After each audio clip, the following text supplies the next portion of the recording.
नमस्कार दोस्तों, स्वागत है आपके अपनी ही प्रिय चैनल प्राचीन ज्ञान में। जय श्री राम, जय श्री कृष्ण। जिसके गले में होती है जड़ वो बन जाता है धनवान। भगवान विष्णु जी ने खुद इस पौधे की जड़ की है प्रशंसा और माँ लक्ष्मी जी इस पौधे पर करती हैं वास। हिंदू पुराणों में इस पौधे को दुर्भाग्य को दूर करने की चाबी तक बताया गया है। मित्रों, अगर आज का ये वीडियो आप देख लेते हैं तो यकीन मानिए आपके और आपके पूरे परिवार का भाग्य बदल जाएगा। इस पौधे की जड़ को आप बड़ी आसानी से प्राप्त कर सकते हैं, परंतु माना यह गया है कि इस पौधे की और इस पौधे की जड़ की जब तक सही तरीके की साधना ना की जाए तब तक इस पौधे से आपको कोई फल नहीं मिलता है। दोस्तों, एक कहावत कही गई है, खाना बनाने के लिए आपके पास कितनी ही सामग्री हो, परंतु अगर आपको खाना बनाना नहीं आता है तो आप खाना अच्छा नहीं बना सकते हैं। इसी प्रकार से वास्तु ज्ञान में साफ साफ कहा गया है कि अगर आप पूजा करते हैं और सही तरीके की साधना को नहीं करते हैं तो आपकी पूजा भी सफल नहीं मानी जाएगी। परंतु आपके पास कोई भी सामग्री नहीं है और आप सच्चे मन से और सही मंत्रों का उच्चारण करते हुए पूजा करते हैं तो भगवान का आशीर्वाद मिलना आपको तय है। दोस्तों, इस चैनल पर आपको सरल से सरल उपाय बताए जाते हैं और ऐसे उपाय बताए जाते हैं जो कोई भी साधारण व्यक्ति घर पर बैठे हुए 1 रुपये खर्चे किए बिना कर सकता है। दोस्तों, इस चैनल का एक मकसद है जनहित और जन कल्याण, जिसका मतलब हम यही चाहते हैं कि हमारे जितने भी हिंदू भाई बहन हैं उनको हिंदू पुराणों के बारे में हम वो बातें बता सकें जिससे उनका जीवन पूरी तरह से बदल जाए। दोस्तों, अगर आप लोग गरीबी से परेशान हैं, दरिद्रता आपके पीछे पड़ी हुई है, आपका दुर्भाग्य आपके ऊपर वास कर रहा है, आपके पास पैसे आने के सारे रास्ते बंद हो गए हैं, आपकी किस्मत आपसे रूठी हुई है, तो यकीन मानिए इसमें आपकी गलती नहीं है। आपने ऐसा कोई काम नहीं किया है जिसकी वजह से ये सारे जो काम हो रहे हैं वो आपके पीछे पड़ चुके हैं, बल्कि आपसे जाने या अनजाने ऐसी कोई गलती हो गई थी जिसकी वजह से आपको माँ लक्ष्मी का आशीर्वाद नहीं मिल पा रहा है। और जैसा कहा गया है हिंदू पुराणों में, जब तक आपको माँ लक्ष्मी का आशीर्वाद नहीं मिलेगा आप अपने जीवन में आगे नहीं जा पाएंगे। हो सकता है कि शनि देव जी की कोई दृष्टि गलत आप पर पड़ गई हो जिसकी वजह से आपके जीवन में बहुत परेशानियाँ लगातार आती चली जा रही हों, और भगवान विष्णु जी का जब तक आपको आशीर्वाद मिलेगा नहीं आपको ठीक तरीके से धन प्राप्त होगा नहीं। परंतु दोस्तों, यह पौधा जिसका मतलब है तुलसी का पौधा, इस पौधे पर वह शक्ति होती है कि वह लक्ष्मी जी का आपको आशीर्वाद दिलवा सकता है, जिसके बाद आपके जीवन में कभी भी धन की कमी नहीं होगी। एवं इसकी अगर सही तरीके की साधना की जाए तो शनि देव जी की दृष्टि सही हो जाएगी और आपके जीवन में धन आने के पहले मार्ग खुल रहे हैं। अब आपके जीवन में आपको वो कामयाबियों की ऊंचाइयों तक पहुंचने को मिलेगा जिसके बाद आप समाज के लिए एक उदाहरण बनेंगे। इसी तरीके से भगवान विष्णु जी को अगर आपने इस पौधे के दम पर खुश कर दिया तो यकीन मानिए दोस्तों, कई तरीके की सुख समृद्धि आपको मिलना तय है। दोस्तों, एक बात जान लीजिए, हिंदू पुराणों में साफ साफ कहा गया है कि बृहस्पतिवार के दिन अगर पूजा की जाती है तो भगवान विष्णु जी को 56 भोग खिलाया जाता है। परंतु इसका विकल्प यह है कि अगर कोई व्यक्ति गरीब है और वो सिर्फ 4 तरीके के भोग विष्णु जी को खिलाता है, मतलब अर्पित करता है, और उसमें 52 तरीके की तुलसी की पत्तियां रख देता है तो उसको 56 भोगी माना जाता है। अब आप खुद समझ सकते हैं कि तुलसी का पौधा कितना भाग्यशाली पौधा होता है, कितना शक्तिशाली पौधा होता है और कितना पवित्र पौधा होता है कि इस पर कई तरीके के देवी देवताओं का वास होता है। दोस्तों, यह वीडियो 2 भाग में बटा हुआ है जिसमें तुलसी के पौधे की जड़ के उपाय आपको बताए जाएंगे जिससे आप अपने जीवन में खुशी ला सकते हैं, अपने परिवार का पूरी तरह से भाग्य बदल सकते हैं। और दूसरा भाग्य यह होगा कि तुलसी के पौधे की कैसी साधना की जाए कि आपके जीवन में कभी धन की कमी ना हो। दोस्तों, हमारे आश्रम पर कई लोग आते हैं और बार बार यही कहते हैं कि गुरुजी हम कष्ट में हैं, हमें बताइए हम क्या करें। तो हम हर किसी को सिर्फ एक ही उत्तर देते हैं कि अपने घर में तुलसी का पौधा ले आइए, और आपका चाहे अच्छा दिन चल रहा हो चाहे बुरा दिन चल रहा हो, कभी भी भगवान भोलेनाथ को याद करना मत भूलिएगा। और आज भी हम आपसे निवेदन कर रहे हैं दोस्तों कि कमेंट बॉक्स में जाकर लिख दीजिए ओम नमः शिवाय, हर हर महादेव, क्योंकि माना यही गया है कि अगर भगवान भोलेनाथ ने आपको आशीर्वाद दे दिया और आपके सामने काल भी एक खड़ा हुआ है तो काल भी आपका कुछ नहीं बिगाड़ सकता। इसलिए कमेंट बॉक्स में ओम नमः शिवाय, हर हर महादेव लिखना मत भूलिएगा। और अगर आप लोग हिंदू पुराणों के बारे में एक एक जानकारी जानना चाहते हैं तो इस चैनल को आज ही सब्सक्राइब कर दें और वीडियो लाइक करना कतई भी मत भूलिएगा। देखिए, अब आपको हम सबसे पहले जो बताने आ रहे हैं वो ध्यान से सुनिएगा। हिंदू पुराणों में तुलसी पौधे को माँ का दर्जा दिया गया है। इसका एक मुख्य कारण है दोस्तों, हिंदू पुराणों में जो भी बात लिखी होती है उसके पीछे साइंस भी होती है, उसके पीछे एक अलग तरीके की गणित होती है। तुलसी के पौधे को माँ का दर्जा इसीलिए दिया गया है कि अगर आप अपने घर पे तुलसी के पौधे को लेकर आते हैं और आपके घर पर किसी की मृत्यु होने वाली है, कोई बहुत बड़ी अनहोनी होने वाली है आपके घर पर, तुलसी का पौधा वो अनहोनी अपने ऊपर लेकर सूख जाता है, परंतु आपके घर पर कष्ट नहीं आने दिया जाता है। इसीलिए तुलसी के पौधे को माँ का दर्जा दिया गया है। दोस्तों, अब आपको जो हम बताने आ रहे हैं, कृपया करके बहुत ध्यान से सुनिएगा।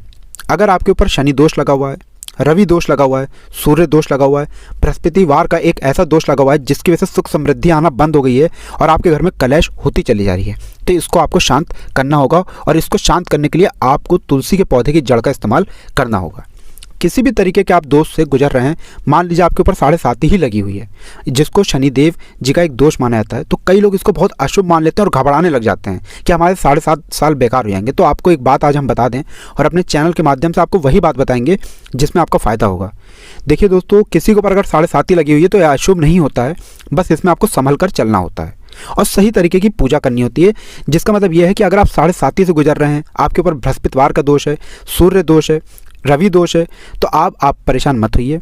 सिर्फ एक चांदी की ताबीज़ लीजिए, उसमें तुलसी के पौधे की जड़ को धारण कर लीजिए। माना यह गया है, इस पौधे की जड़ को अगर आप धारण कर लेते हैं चांदी की ताबीज़ में, आपके जीवन में कोई भी दोष हो वो तुरंत शांत हो जाता है और आपके जीवन में हर तरीके के काम जो है वो बिना विघ्न के होना शुरू हो जाते हैं। दोस्तों, मान लीजिए आपके घर पर भूत प्रेत है, नकारात्मक शक्तियों का वास है, आपके घर में रोज़ प्रतिदिन लड़ाई हो रही है, तो इसका मतलब यही है कि आपके घर में कुछ ऐसा कराया गया है जिसकी वजह से घर में बहुत ज़्यादा कलेश हो रही है। और एक बात जान लीजिएगा दोस्तों, हिंदू पुराणों में भी लिखा हुआ है, जिस घर में प्रतिदिन कलेश होती है, कलह होती है, उस घर की बरकत नहीं हो सकती है। इसके लिए आपको सिर्फ यह करना है कि घर के दरवाजे पर जाइए, एक लाल कपड़े में तुलसी के पौधे की जड़ को बांध करके रख दीजिए। बस इतना करने पर ही माना यह जाता है कि आप अपने घर से कई तरीके की नकारात्मक शक्तियों को भगा रहे हैं और अपने घर में सकारात्मक शक्तियों को बुला रहे हैं। दोस्तों, अगर आप इतना करते हैं तो यकीन मानिए आपके घर में कई तरीके की देवी देवताओं का आशीर्वाद आता है और आपके घर की एक ऐसी ऊर्जा बन जाती है कि आपके घर के प्रति जो भी लोग परेशानी खड़ा करना चाहते होंगे, उल्टा उनके घर में परेशानी आ जाएगी, परंतु आपके घर में किसी भी तरीके की परेशानी नहीं आएगी। दोस्तों, तुलसी का पौधा और बेल का पौधा 2 ऐसे पौधे होते हैं जो घर की नकारात्मक शक्तियों को ख़त्म कर देते हैं। इनको हिंदू पुराणों में साफ साफ कहा गया है कि यही 2 ऐसे पौधे हैं जो नकारात्मक शक्तियों के दुश्मन होते हैं। तो इन 2 पौधों की अगर आप पूजा करते हैं तो आपके जीवन में और आपके परिवार में कभी भी किसी भी तरीके की नकारात्मक शक्तियों का प्रभाव नहीं पड़ता है। दोस्तों, माना यह गया है कि अगर आपके जीवन में आपके दुश्मन आपके प्रति षड्यंत्र रच रहे हैं, वो आपका नुकसान करना चाहते हैं और आप तिलक में तुलसी के पौधे की जड़ की मिट्टी हल्की सी मिला करके लगा लेते हैं, तो यकीन मानिए आपका शत्रु आपके खिलाफ कितनी ही षड्यंत्र रच ले, आपको वो कितना ही नुकसान पहुंचाना चाहे, आपका वो बाल भी नहीं तोड़ पाएगा, क्योंकि यहाँ पर आपको शनि देव जी का आशीर्वाद मिलता है। उल्टा उस व्यक्ति के ऊपर ऐसा प्रकोप आएगा शनि देव जी का कि वो बर्बाद हो जाएगा। ये जितने भी हमने आपको उपाय बताए हैं दोस्तों, ये अभी तक वो उपाय बताएं जो तुलसी के जड़ से जुड़े हुए थे। अब आपको हम उपाय बताने आ रहे हैं जिससे आपके घर में धन आएगी, लक्ष्मी माता का आशीर्वाद आएगा, भगवान विष्णु जी का आपके ऊपर हाथ पड़ेगा एवं आपको शनि देव जी का वो आशीर्वाद मिलेगा जिसके बाद आपके जीवन में कभी भी कष्ट नहीं आएगा। इसलिए अभी तक आपने कमेंट बॉक्स में जय माँ लक्ष्मी नहीं लिखा है तो जय माँ लक्ष्मी लिख दीजिए, ताकि आपके जीवन में कभी भी धन आना कम ना हो। और वीडियो लाइक करना गलती से मत भूलिएगा। दोस्तों, सबसे पहले एक बात जान लीजिए कि अगर आपने तुलसी के पौधे की सही तरीके की साधना कर ली तो यकीन मानिए आपके घर में माँ लक्ष्मी वास करने जरूर आएंगी। और इसकी साधना कैसे करनी है, चलिए आप चाहते हैं आपका नया साल बहुत अच्छा रहे तो नए साल के पहले महीने मतलब जनवरी के महीने में बड़ी अच्छे तरीके से पूजा कीजिएगा। और इसमें सबसे जरूरी पूजा है माँ लक्ष्मी जी की पूजा। और ये हिंदू पुराणों में साफ साफ लिखा हुआ है कि पहले महीने अगर आपने लक्ष्मी माता जी की पूजा ठीक तरीके से कर ली, पूरे साल आपके घर में पैसा आना बंद नहीं होगा। इस महीने पूजा करने की सिर्फ एक ही क्रिया है, वो है तुलसी का पौधा। दोस्तों, अगर आप तुलसी का पौधा ले आते हैं तो जनवरी महीने में 4 शुक्रवार आ रहे हैं। 4 शुक्रवार को आपको सुबह नहाना है, मतलब हर शुक्रवार को आपको सुबह नहाना है। सुबह नहाने के बाद आपको तुलसी पौधे के सामने जाकर अगरबत्ती जलानी है। अगर हो सके तो घी का दीपक जलाते हुए लक्ष्मी माता का ये मंत्र का 1001 बार जाप कर लीजिए, जो हम आपको बताने आ रहे हैं, इसलिए पेन कॉपी में लिख लीजिए। ओम श्रीम श्रीये नमः। हम फिर से इसको बता दे रहे हैं, ओम श्रीम श्रीये नमः। इस जाप को अगर आप करते हैं, इसके बाद अपनी मनोकामना मांगते हैं, तब आपकी मनोकामना पूर्ति होना तय है दोस्तों, क्योंकि ये लक्ष्मी माता का वो मंत्र है जो किसी ने अगर जाप कर लिया तो उसके जीवन में कभी धन की कमी नहीं होगी। इसलिए इस मंत्र को शुक्रवार मतलब जनवरी महीने के हर शुक्रवार को जरूर कीजिएगा और आपके जीवन में धन की कमी कभी नहीं होगी। दूसरा, अगर आप चाहते हैं कि आपको आकस्मिक धन की प्राप्ति हो, आकस्मिक का मतलब ये होता है कि आप नौकरी करते हैं, आपको कमीशन चाहिए, अगर आप काला बाजारी सट्टा बाजारी करते हैं, आप चाहते हैं कि आपका पैसा दुगना, तिगुना, 4 गुना हो जाए। आपकी कोई संपत्ति नहीं बिक रही थी, आप चाहते हैं आपकी संपत्ति 10 गुना दाम पर बिक जाए और आपके घर में सुख समृद्धि आए। तो दोस्तों इसके लिए आपको भगवान विष्णु जी का आशीर्वाद चाहिए और इसके लिए आपको एक बहुत सरल सा उपाय करना है। आपको बृहस्पतिवार के दिन, फिर से सुन लीजिए, बृहस्पतिवार का दिन सूर्य भगवान जी का दिन होता है एवं भगवान विष्णु जी का दिन होता है। बृहस्पतिवार के दिन अगर आप सही तरीके की साधना करते हैं तो भगवान विष्णु जी का आपको आशीर्वाद मिलता है। आपको बता दें, आपको सिर्फ बृहस्पतिवार के दिन तुलसी के पौधे के नीचे जो पत्तियां गिरी होती हैं तुलसी की, उनको उठाकर जाना है। बृहस्पतिवार के दिन आपको शाम के वक्त जाना है, 7 बजे के बाद उन पत्तियों को वहीं पर चढ़ाते हुए पानी अर्पित करना है और भगवान विष्णु जी से अपनी मनोकामना बोलनी है। सिर्फ इतना अगर आप 4 बृहस्पतिवार कर लेते हैं, माना यही गया है कि पूरे साल में एक ना एक बार आपकी मनोकामना जरूर पूरी होगी। अब ये साधना अगर आपको करनी है तो बहुत ध्यान से करनी है, क्योंकि जनवरी का महीना एक ऐसा महीना होता है जो ठंडी का महीना माना गया है और ये साधना आप तभी कर सकते हैं जब आप नहा कर जाएंगे। नहा करके आपको तुलसी के वो पत्ते ढूंढने हैं जो सूखे हुए पत्ते होते हैं और किसी भी पीपल के पेड़ के नीचे आपको ये साधना करते हुए अपनी मनोकामना बोलनी है। दोस्तों ये ऐसी साधनाएं हम आपको बता रहे हैं जिसमें आपका 1 रुपये का खर्चा नहीं है, परंतु ये आपके जीवन को बदल करके रख देंगी। आप लाखों रुपए भी खर्च कर देंगे तब भी आपको इस तरीके की बातें पता नहीं चल पाएंगी। इसलिए आप लोग अगर हर जानकारी हिंदू पुराणों के बारे में जानना चाहते हैं, आज ही चैनल सब्सक्राइब कर दो। अभी तक वीडियो लाइक नहीं किया था, वीडियो लाइक कर दीजिए। अब मान लीजिए आपके दुश्मन आपके पीछे पड़े हुए हैं, आपके दुश्मन आपके व्यापार को रोकना चाहते हैं, आपको हानि पहुंचाना चाहते हैं और आपका दुश्मन यही चाहते हैं कि आप बर्बाद हो जाएं। तो दोस्तों ऐसी परिस्थिति में आपको शनि देव जी का आशीर्वाद प्राप्त करना ही होगा और शनि देव जी का आशीर्वाद प्राप्त करना बहुत आसान है। दोस्तों इस प्रक्रिया को जो हम बताने आ रहे हैं, इस प्रक्रिया को अगर आपने कर लिया तो यकीन मानिए शनि देव जी का आशीर्वाद आपको मिलेगा ही मिलेगा। ये प्रक्रिया बहुत आसान है। आपको शनिवार के दिन जाना है, अपनी तुलसी का पौधा जो आपने घर पर उगाया हुआ है इस पौधे के सामने बैठना है। शाम के वक्त 7 बजे के बाद अगर आप बैठते हुए घी का दीपक जलाते हैं और 40 बार, ध्यान रख लीजिएगा इस नंबर से कम मत कीजिएगा, इस नंबर से ज़्यादा कर दीजिए चलेगा, लेकिन इस नंबर से कम मत कीजिएगा, 40 बार शनि चालीसा का जाप मन में हाथ जोड़ते हुए आंख बंद करके करना है और किसी दुश्मन को याद नहीं करना है, ना किसी दुश्मन का नाम बोलना है।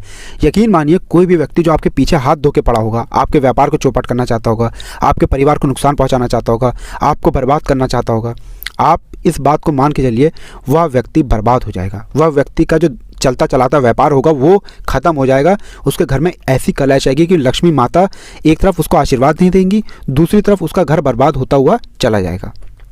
क्योंकि हिंदू पुराणों में एक साफ साफ बात कही गई है कि अगर आपके कर्म अच्छे हैं तो भगवान आपको आशीर्वाद जरूर देंगे। और वही बात है दोस्तों कि अगर आप सही हैं, आप सच्चे मन से भगवान शनिदेव जी को याद कर रहे हैं तो शनिदेव जी भी आपको आशीर्वाद देंगे और आपके जीवन में कभी कष्ट नहीं आने देंगे।